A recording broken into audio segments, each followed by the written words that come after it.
Hey everyone, this is Brooke, and we are back with a second edition in the On the Bias series. So, this is a series that explores cognitive biases we have and how they impact our behavior change efforts. I want to start today with this sentence: an apple a day. Now, did your brain complete that with keeps the doctor away? Well, there's a reason you remember this statement and repeat it to others, even if it's not technically accurate. And you can look that up. So let's keep on with this idea. I'm going to start with a story. In early 2020, I was a keynote speaker for the U.S. Fish and Wildlife Service's Social Science Summit. It was an exciting opportunity to meet with social science enthusiasts looking to embed human dimensions into the agency's work nationally. After presenting slides about shifting consumer expectations and why traditional communication methods aren't working hard enough for us, I put up a bold slide that stated, "It's time to flip the script on our environmental messages." I read it out loud and paused before diving into techniques for motivating audiences to take action. The next day of the conference, I listened to some roundtable discussions and heard a few folks repeat, "We have to flip the script on this." Those who said the statement didn't specifically reference my presentation from the day before. They also didn't look my way with a knowing glance and smile when they said it. To my surprise and delight, the phrase was now theirs, not mine. So what's happening here? Without doing it intentionally, the phrase "is time to flip the script" hit the right notes to create a fluency shortcut for the audience. And that's the cognitive bias we're looking at today. Listeners found the phrase easy to recall, enjoyable to repeat, and familiar to them. After all, I didn't invent the sentence, I just applied it to a different context. So, fluency describes the ease or difficulty with which we process information, which often comes from how information is presented and phrased. Statements that are easier to understand, meaning they're more fluent, or more memorable and believable, forming fluency shortcuts. Fluency shortcuts come as a result of how we communicate with our audiences. So, what makes a message persuasive, memorable, and shareable? Well, there's a few ingredients here. Simplicity. The more simply we write, the more powerful it will be. Ease. Information that feels easier to understand and comprehend helps form mental shortcuts. Ease applies to our choice of words and how the information is presented. Things like clear graphics, legible fonts, proper use of contrasting colors, and so on. Familiarity. It feels like something we've heard and experienced before. It's not too abstract or obscure. And lastly, pleasing language. Statements incorporating alliteration, rhythm, symmetry, and flow are easier to remember and repeat. When our communication efforts feature elements of fluency, and honestly, there are many different forms of fluency, and we don't have to use them all, audiences are more likely to believe, trust, like, and feel confident in the message. This also means audiences are more likely to take action. This is powerful stuff. So let's bring this bias home. And this is an opportunity to take this bias and think about it in our own lives.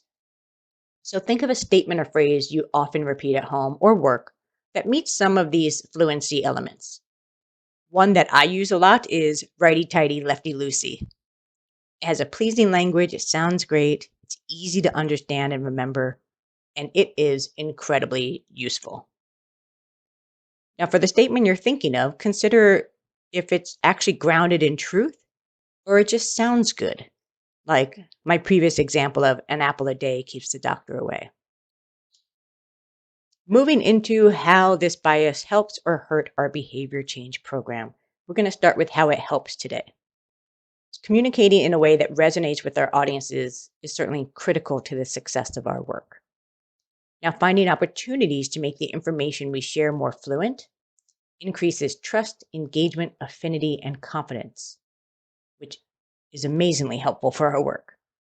So, statements that feel easier to understand and repeat feel more familiar. I mentioned this earlier. A big benefit of familiarity for behavior change efforts is that it lowers loss aversion and risk aversion, and it lowers the fear of change. Because it creates this comfort with an idea, even a new idea. So, for example, Meatless Mondays can feel as familiar as Taco Tuesdays. In the 2022 series of the On the Bias episodes that I did, you can look up the mere exposure effect. It's very much a related cognitive bias to this one. Another benefit is that things that feel fluent and familiar also feel true. I'm going to quote a paper here. So I include this in the written version. I recommend, if you want to nerd out on this, checking out the written paper on this. Here's a quote from the paper on the fact that things that feel familiar also feel true. So people tend to associate fluency with truth and disfluency with untruth, in large part because fluency implies frequency, which in turn implies social consensus. So we're drawing a lot of these conclusions just based on how fluent a statement is. So a third benefit to our behavior change programs is competence. So when calls to action and instructions are easy to read and comprehend, it gives the audience confidence in their ability to perform a task. Fluency that instills self-efficacy can include some communication basics like using easy-to-read fonts and providing visual cues along with written instructions. Fluency shortcuts are well-suited and should be used for things like rallying cries, calls to action, slogans, headlines, and even big ideas. But it doesn't only apply to short, catchy statements. We can incorporate elements of fluency in nearly everything we communicate. Let's look at the flip side of this, how it can hurt. And by this point, you may have already thought of a few statements that use fluency shortcuts in ways that are less aligned with our values and goals. Political campaigns are notorious for this, as are misinformation campaigns. I would even argue that causes working against ours do a better job of incorporating elements of fluency into rallying cries and headlines, and they repeat them far more frequently, which ends up increasing familiarity.